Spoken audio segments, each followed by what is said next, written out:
Queridos irmãos, vamos dar sequência no vídeo 195. Então, o primeiro caso aqui de Ernest Bozano, que ele estudou em 1906,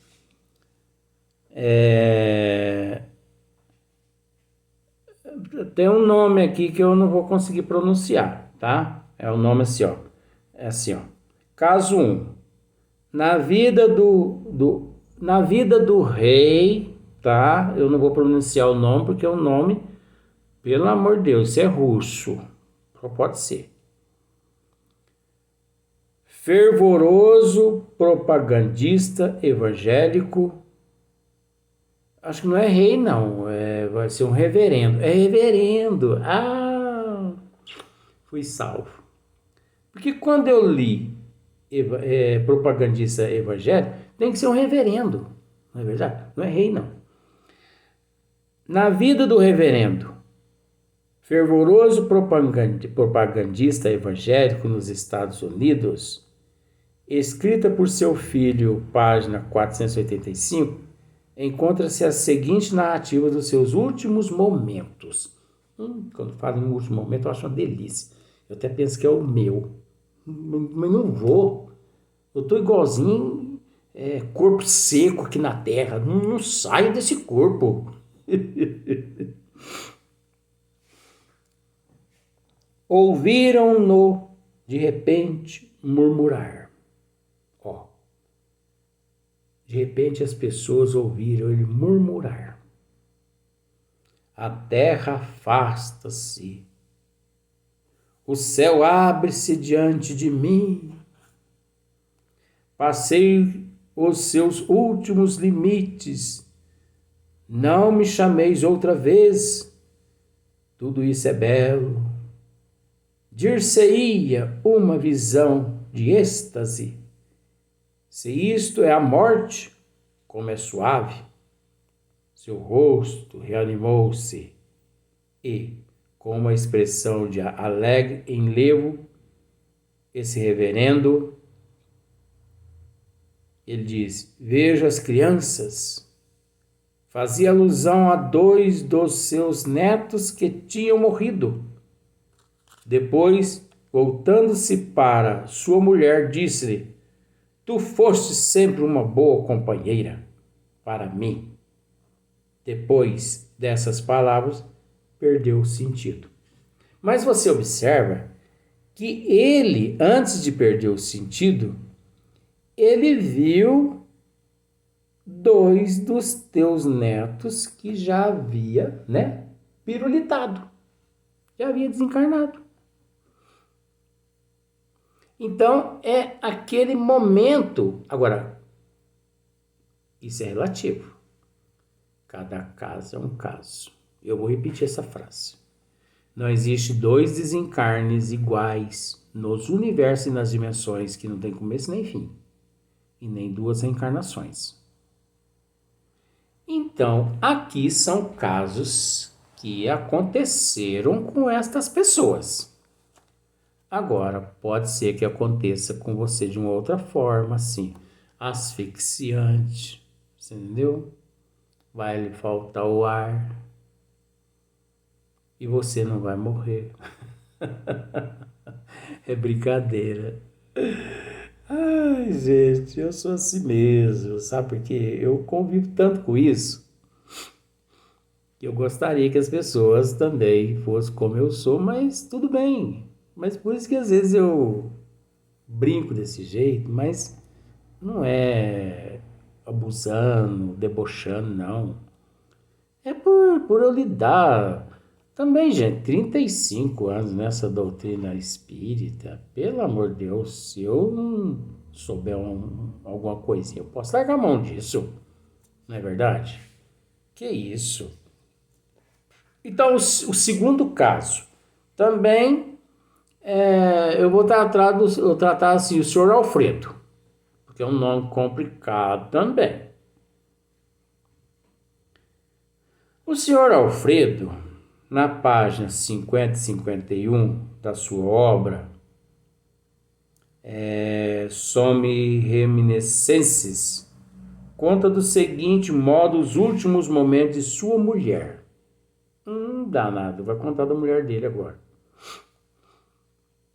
Alguns momentos antes da sua morte, os olhos se lhe fixaram em alguma coisa que pareceu enchê-los de viva e agradável surpresa. Então disse: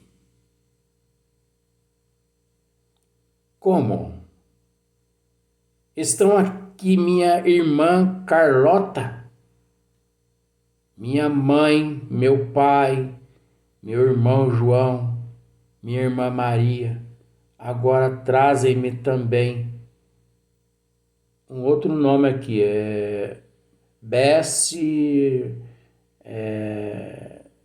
Help, não sei o quê. Estão todos aqui, como isto é belo, como isto é belo. Não os estás vendo? Perguntou para todo mundo na plateia ali que estava assistindo aquilo, né? O marido, né? O senhor João, não o senhor Alfredo. Não, querida, respondi. É muito sinto, mas vai ser mentiroso esse senhor Alfredo. É muito sinto. Então não os pode ver, Alfredo? Repetiu a doente com surpresa. Não obstante, todos estão aqui. Vieram para me levar com eles. Graças a Deus, o Alfredo está pensando assim. É brincadeira. Uma parte da nossa família já atravessou o grande mar e não tardaremos a achar-nos todos reunidos na nova mansão celeste. Agora isso, você observa que tem assim um cunho assim poético, né? História. Tem casos que são assim mesmo, mas dentro de 1 milhão, um só, tá? Mas que acontece alguns casos de alucinações, dessas visões, em determinados casos de desencarne, existe. Mas a maioria, pirulita sem ver. Outros sofrem a beça lá nas regiões de Ubralina e assim por diante. Acrescentarei aqui que Bessie, Help tinha sido uma criada. Tá. Mas eu não sei pronunciar esse nome aqui. Tinha sido uma criada muito fiel, muito afeiçoada à nossa família e que sempre tivera por minha mulher particular estima. Depois dessa visão estática, a doente ficou algum tempo como exausta, finalmente voltando fixamente a vista para o céu e erguendo os braços, expirou. Acabou. Foi embora. Mas você viu que ela narrou tudo aquilo que ela estava vendo. Agora, tudo aquilo que ela estava vendo é preciso ser analisado. Porque naquele momento ali, pode ser que ela esteja. Nós não podemos afirmar nada, mas também não podemos acreditar nisso também não. O negócio é complicado, gente. Se acreditar no que nós estamos vendo já é difícil, imagina no que a gente não está vendo. Então vamos ficar esperto. Porque pode ser que naquele momento determinadas áreas no tronco encefálico dela, sabe? No cérebro dela, áreas correspondentes que nós desconhecemos, abre seus clichês e afloram certas imagens correspondente à ilusão plasmada aquela pessoa que encontra-se naquele estado de sofrimento, de aspirar, você entendeu? E ela começa a ver aquela, como se diz, aquela miragem. É como no deserto. A pessoa vai andando no deserto do Saara, de repente ele vê à sua frente, assim, a uma distância de uns 10 quilômetros, ele vê ali um oásis. E quanto mais ele caminha na direção do oásis, mais o oásis fica distante. É uma miragem, é uma ilusão óptica. É uma ilusão óptica do espírito, poder não ser real aquela visão que aquele espírito ali terminou de narrar. E pode ser que seja verdade. Você viu onde existe a complexidade? Gente, acreditar nem no sabão que espuma, quanto mais no sabão que não espuma. Então a gente tem que questionar, mas raciocinar que há por detrás de todos esses fatores indícios que levam a esses acontecimentos de fato. E que nós não podemos permitir que sejamos mistificados por uma miragem, por uma ilusão, por uma fantasia, por uma fraqueza em determinadas áreas comportamentais, morais daquele espírito. Nós não podemos taxar verdade. Não. Devemos respeitar, mas devemos raciocinar também. Você entendeu como que são as coisas? No terceiro caso, o Dr. Paul Eduardo, vou falar assim, Dr. Paul Eduardo, escrevia em abril de 1903 ao diretor de não sei do que, do Jornal de Londres. Aí por volta do ano de 1887, quando eu habitava uma cidade da Califórnia, fui chamado para junto da cabeceira de uma amiga a quem dedicava grande estima e que se achava na hora extrema, em consequência de uma doença do peito. Olha só para ver como é que a época ainda era atrasada, a doença do peito.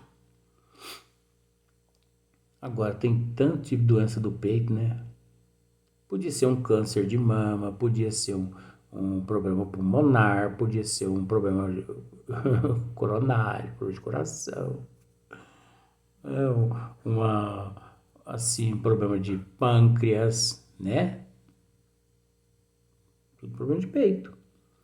Toda a gente sabia que essa mulher pura e nobre, essa mãe exemplar, estava votada à morte iminente. Ela acabou também por assim o compreender e quis então preparar-se para o grande momento.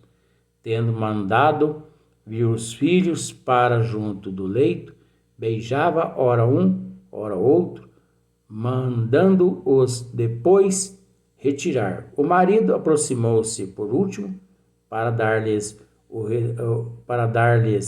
e receber o adeus supremo. Achou-a na plena posse das suas faculdades intelectuais. Ela começou por dizer: Newton, era o nome do marido. Não chores, porque eu não sofro e tenho a alma pronta e serena.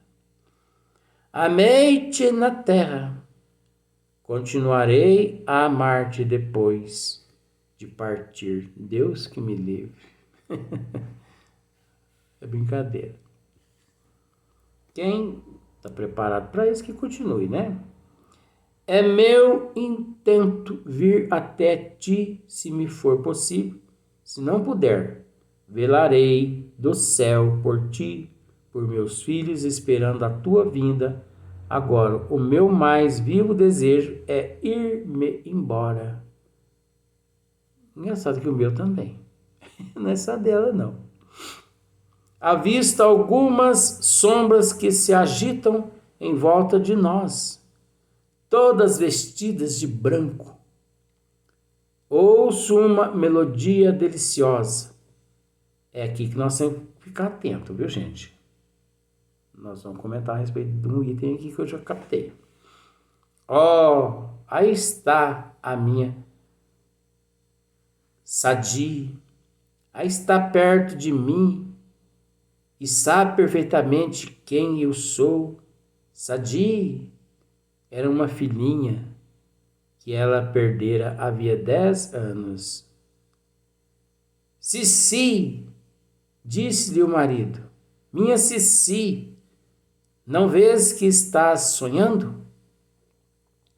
Ah, meu caro, respondeu a doente, por que me chamastes? Agora custar-me-á mais a ir-me embora. Sentia-me tão feliz no além, era tão delicioso, tão belo. 3 minutos depois, aproximadamente, acrescentou a agonizante. Então veja bem aqui, é uma história verídica, mas ao mesmo tempo é uma história assim que nós não podemos acreditar 100%. Até pelo estado, assim, moribundo da paciente.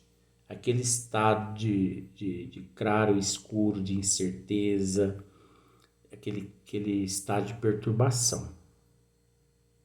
Entendeu? Nós temos que ficar em cima do muro. Nem dizer que sim, nem dizer que não. Agora, porque eu já observei uma outra coisa aqui, ó. Todos vestidas de branco. Isso é inexistente. Isso é ilusório. É como certas casas espíritas. Ai, gente, eu sofro tanto. Certos presidentes dizem assim, que a mesa tem que ser forrada com pano branco, os médios têm que se vestir todos de branco, para que os bons espíritos encontrem todo mundo em paz. Jesus amado, não sabem o que estão dizendo. Ainda bem que Jesus disse, né? Pai, perdoe, eles não sabem o que falam. Eles não sabem o que dizem. Porque, gente, não é a roupa, é o caráter, é a moral, é o esforço, é o empenho que a pessoa se dedica todo instante pela tua melhora, a tua transformação moral. Você pode estar vestido de branco, de preto, de vermelho, de azul, de roxo. Ah, Luiz, você está errado, porque tem a cromoterapia, tem isso, tem aquilo. O amor sobrepõe todos esses obstáculos. Ora, se você tem apenas uma troca de roupa e essa roupa é cinza, você não pode, então, a casa espírita trabalhar a sua mediunidade como instrumento ali para ajudar os espíritos necessitados? Então, esse negócio de ver espírito vestido de branco é engraçado, que muitas pessoas chegam até a mim e me dizem assim, Luiz, você poderia dizer quem é meu mentor? Por quê? Ah, porque eu sempre vejo uma mulher toda de branco perto de mim. Ué, toda de branco, a gente tem que analisar duas questões. Ou ela é um espírito atrasado de uma noiva que não conseguiu se casar, que está toda de branco. Ou é um espírito de uma que aqui na Terra trabalhou na Umbanda e que não encontrou o caminho no plano espiritual. Porque eles é que vestem de branco. Porque os mentores espirituais não se vestem de branco não, gente. Não vem com essa ilusão, com essa palhaçada não. Inclusive o professor Eurípides Barçanufo mesmo, dito por Francisco Cândido Xavier, ele se apresenta não na forma como nós o vemos por aí em certas fotografias. Porque essas fotografias do professor Eurípides Barçanufo são reproduções das fotos de 1914, 1913, que foi tirado dele e que foram sendo reproduzidas e tudo mais. Então essa imagem é a imagem da última reencarnação dele. Dá para você entender? Mas, segundo Chico, diz que ele gosta de se apresentar na forma de quando ele foi o escravo Rufo, praticamente há quase 2000 anos atrás. Entendeu? Olha só para você ver. Ele gosta de se apresentar naquela forma. Uma forma simples. Uma forma humilde. Então você que vai ao centro e acha que ali ele está se manifestando do jeito que você está vendo lá no quadro, não está não, viu? Ele está se manifestando ali com uma fisionomia de afro. Entendeu? De afro. Na forma de um escravo. Dr. Bezerra de Menezes mesmo, gente, já disse a Divaldo Pereira Franco que é uma tortura para ele, porque ele não tem essa forma que ele tem. Paletó sujo, barbudo, cabeludo.